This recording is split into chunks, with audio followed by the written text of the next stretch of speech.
મહેસાણાથી મહત્વપૂર્ણ સમાચાર સામે આવી રહ્યા છે। ફૂડ પોઈઝનિંગની ઘટના જે છે સામે આવી રહી છે। મહેસાણાથી આપને જણાવી દઈએ, ગર્લ્સ હોસ્ટેલમાં જે છે ફૂડ પોઈઝનિંગનો બનાવ બન્યો છે। મહેસાણામાં મોડલ સ્કૂલની લેડીઝ હોસ્ટેલમાં ફૂડ પોઈઝનિંગની ઘટના ઘટી છે। ગોળિયાપુરા વિસ્તારમાં આવી છે લેડીઝ હોસ્ટેલ। ભોજન બાદ 30 થી 35 વિદ્યાર્થીનીઓને અસર થઈ છે। 19 વિદ્યાર્થીઓને વધુ સારવાર માટે વડનગર સિવિલ હોસ્પિટલ ખસેડવામાં આવી છે। હોસ્ટેલમાં રહેતી ધોરણ 6 થી 12 ની દીકરીઓને અસર થઈ છે। તમામ વિદ્યાર્થીનીઓ હાલ સારવાર હેઠળ દાખલ છે।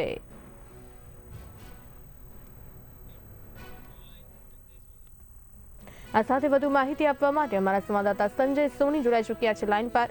સંજયજી, મહેસાણાના મોડર્ન સ્કૂલની લેડીઝ હોસ્ટેલમાં ફૂડ પોઈઝનિંગનો બનાવ બન્યો છે, શું છે વધુ માહિતી? સતલાસણા તાલુકામાં ટ્રાયબલ વિસ્તારની વિદ્યાર્થીઓ માટે અત્યારે સ્કૂલ સરકાર દ્વારા છાત્રાલય બનાવવામાં આવી છે, જે છેલ્લા 6 વર્ષથી કાર્યરત છે।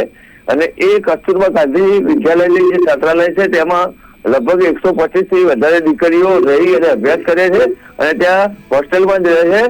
એમને ખોરાકી ઝેરની અસર થવાથી 35 જેટલી દીકરીઓને તાત્કાલિક સારવાર માટે સતલાસણા સિવિલમાં ખસેડવામાં આવી હતી। ત્યાંથી વધુ સારવાર માટે જીવનધારા હોસ્પિટલમાં લાવવામાં આવ્યા હતા, જ્યાં સ્થાનિક ડોક્ટરોએ અથાગ પ્રયત્નો છતાંય 20 થી 20 જેટલી દીકરીઓને વધુ ખોરાકી ઝેરની અસર હોવાથી આજુબાજુની જે 108 એમ્બ્યુલન્સોને મેજર કોલ જાહેર કરી અને આ જેટલી એમ્બ્યુલન્સો દ્વારા વડનગર સિવિલ હોસ્પિટલમાં સારવાર માટે ખસેડવામાં આવી હતી। અને ત્યાં હાલ એ દીકરીઓની હાલત સ્થિર છે અને એમના જે સ્થાનિક લોકો પણ ત્યાં, એમના માતા પિતા, વાલી વારસો પણ ત્યાં પહોંચી ગયેલા છે। આનું કારણ શું હતું? ફૂડ પોઈઝનિંગનું શું ખાવાનું પીરસવામાં આવ્યું હતું? આવું પહેલા હોસ્ટેલમાં બન્યું છે કે કેમ, સંજયજી? પહેલા પણ 1-2 દીકરીઓને ખોરાકી ઝેરની અસર થઈ ગયેલી હતી, પણ ત્યાં સ્થાનિકમાં શું છે કે સતલાસણાથી 3 કિલોમીટર દૂર અંદર આંતરિયા વિસ્તારમાં આ સ્કૂલ આવેલી છે અને ત્યાં એ હોસ્ટેલની અંદર લેડીઝ સિવાય કોઈને કે સ્ત્રી સિવાય કોઈને અંદર એલાઉડ નથી, કારણ કે આ કેન્દ્ર સરકારની ગ્રાન્ટમાં ચાલતી સ્કૂલ સંસ્થા હોવાથી અને આદિવાસી દીકરીઓ કે જે ટ્રાયબલ વિસ્તારની દીકરીઓ માટે જ આ સ્કૂલ સંસ્થા ચાલી રહી છે।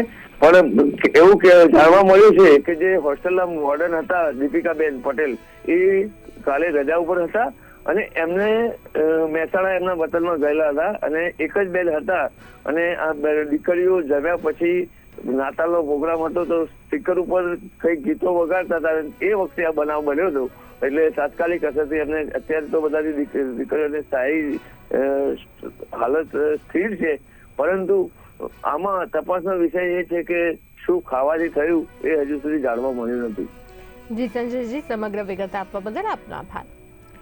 તો મહેસાણાની મોડલ સ્કૂલની લેડીઝ હોસ્ટેલમાં ફૂડ પોઈઝનિંગની અસર થઈ છે।